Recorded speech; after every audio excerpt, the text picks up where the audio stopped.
Estate PGT 2018 के जो questions हैं कॉमन पेपर के अंदर जो 15 नंबर की इंग्लिश आया करती थी उसके ये कुछ क्वेश्चन है 15। तो ये देख लो।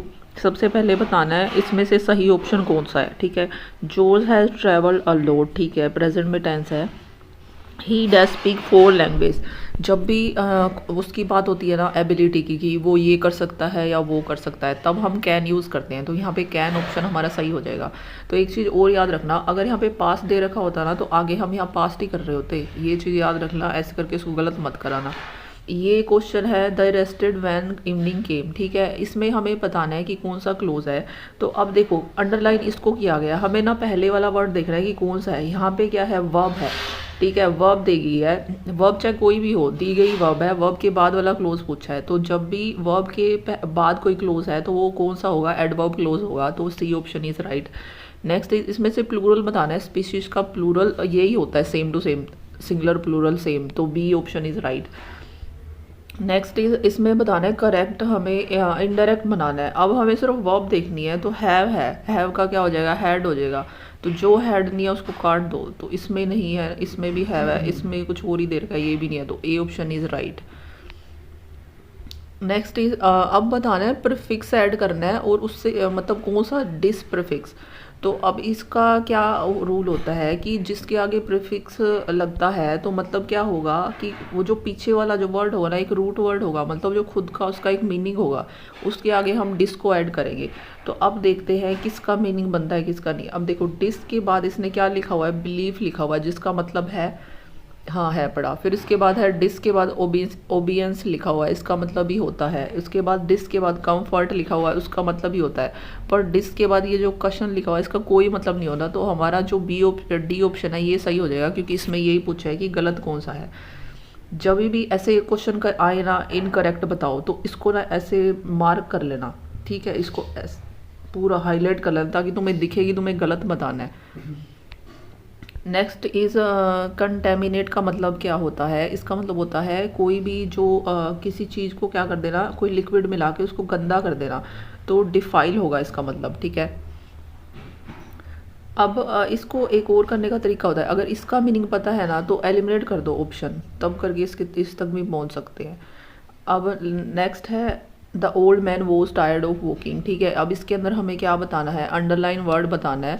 तो जो वॉकिंग है वो क्या है। ठीक है, तो ये क्या है, देखो प्रेपोजिशन के बाद ये नाउन या ऐसे ही चीज़ें आती है।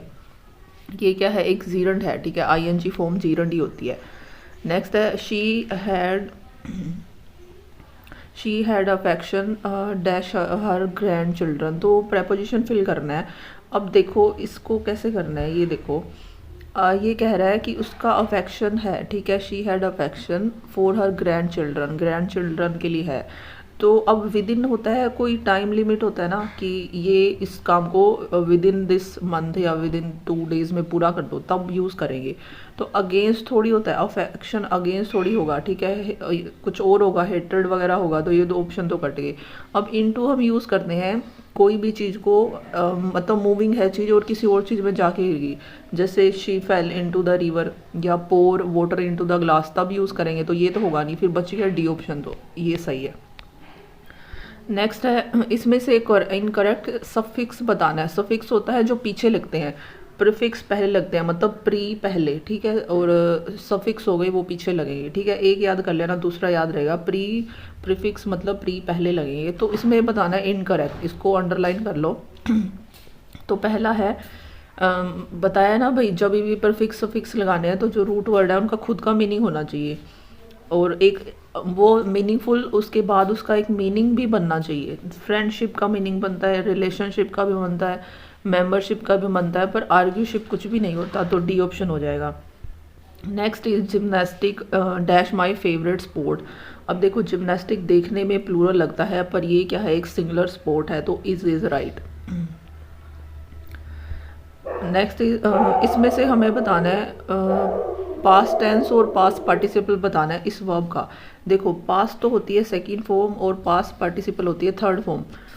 ठीक है, और अगर ये प्रेजेंट पार्टिसिपल पूछ रहा होता ना तो आईएनजी फॉर्म हो जाती। तो अब बिगिन की हमें सेकंड और थर्ड फॉर्म बतानी है। तो क्या हो जाएगी, बिगेन बिगन मतलब ए ऑप्शन राइट।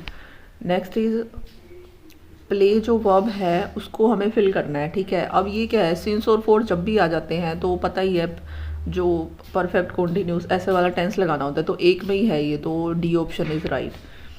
नेक्स्ट है पिनेकल का बताना है सिनोनिम, तो पीक हो जाएगा।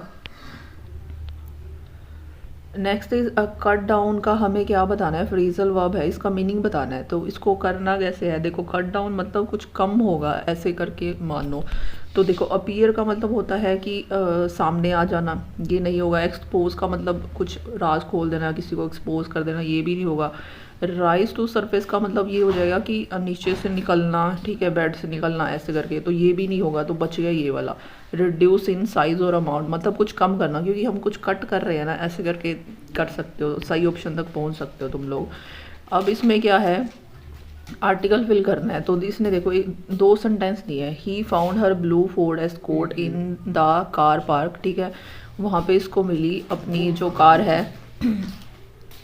तो इसके बाद vehicle was locked and the light were of, ठीक है। अब यहाँ पे कौन से व्हीकल की बात हो रही है, इसी की बात हो रही है कोई और व्हीकल की। तो सेंटेंस पढ़ के देखो, ये इसी व्हीकल की बात कर रहा है, तो आर्टिकल हम क्या लगाएंगे, द, क्योंकि ये स्पेसिफिक व्हीकल हो गया, मतलब उसी व्हीकल की बात हो रही है। तो अभी आज के लिए इतना ही।